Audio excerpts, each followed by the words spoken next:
नमस्कार मंडळी, श्री स्वामी समर्थ सर्वांना.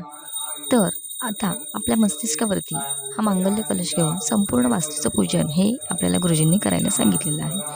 तर ते वास्तुपूजन आता आपलं चाललेलं आहे. तर आता पूजेसाठी माझी बहीण आणि भाऊजी हे का बसले, तर आमचे सख्खे चुलत दीर हे पूजेच्या आदल्या दिवशी त्यांचं देहावसन झाले. तर त्या कारणामुळे आम्हाला लागलेलं सुतक.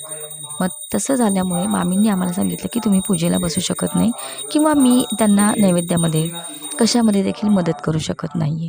तर त्यामुळे मला काहीच करता आलेलं नाही आहे. मामी, माझी बहीण या दोघींनी मिळूनच संपूर्ण पूजा ही आमची पार पाडलेली आहे. तर हे असं झाल्यामुळे आम्हाला आता संपूर्ण एक 10 दिवसांचं सुतक लागलेलं आहे. तर त्यामुळे बाकी मी कशातही तुम्हाला पुढे दिसत नाही आहे, ते याच कारणासाठी. तर अतिशय सुंदर अशी पूजा या दोघांनी आमची पूजेसाठी बसून ही संपन्न केलेली आहे आणि गुरुजींनी देखील अतिशय सुंदर रीतीने पूजा